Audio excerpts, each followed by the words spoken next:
Yes. It's time for Think Tank Thursdays.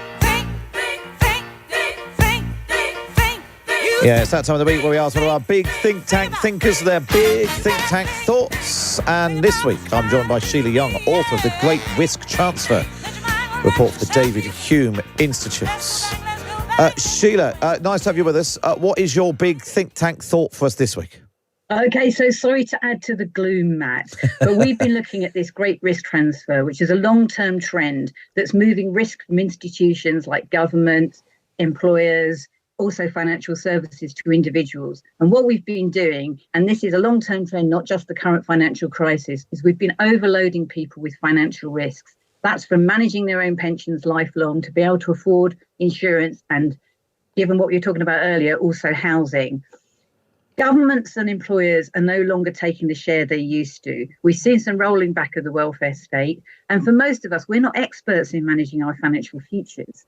We really need some help with this. For us, it's like playing poker in the dark. We place our bets, but we don't know how long we're going to live when it comes to a pension. The odds are really stacked against us. And when we did this research with people in Scotland, over half of people are avoiding thinking about their financial futures because of current financial worries. And over half are so stressed that it affects their health. Now, this is a problem because stress is not just bad for people, it's bad for the economy. It's bad for productivity. Unhappy people are not as productive at work. And obviously, it's bad on our already overstretched health and social services. We also found that people are still suffering from stigma, embarrassment and fear when they think that they're not managing their finances very well, particularly when they don't understand things like pensions. And is there I wondered whether is there a sort of there's a sort of live debate happening politically now, ideologically, about sort of nanny statism versus personal freedom.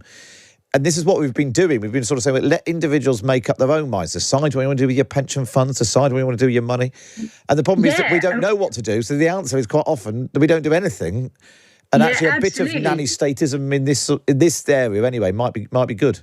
Yeah, I mean, small state is not going to provide people with the help that they say that they're needing. Also, actually, there's this huge loss of trust. And I think you touched that in the previous discussion when you were talking about people and their attitude to democracy, young people. We're becoming a nation of skeptics. So when there is advice out there, for example, from government websites, our research showed that not very many people trust it. They also don't trust the companies that can sell products to provide them with impartial and unbiased advice. And that's really important because a lot of the money that goes into financial education and advice is coming from that sector. We need to see it going to trusted advisors. And those people who were trusted are organisations like Citizens Advice. And we know how hard they find it to get funding to help people. But people do need more help.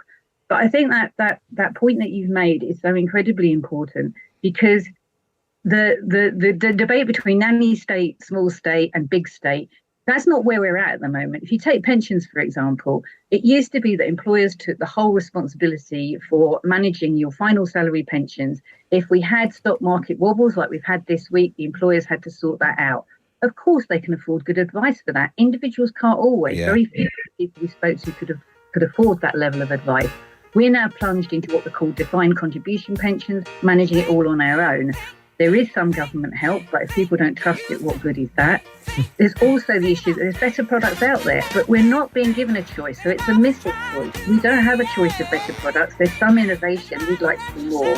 Shelagh Young, really good to speak to us. Shelagh Young, author of The Great Risk Transfer report for the David Hume Institute, taking a look at pensions as if we didn't have enough to worry about. That was Think Tank Thursdays.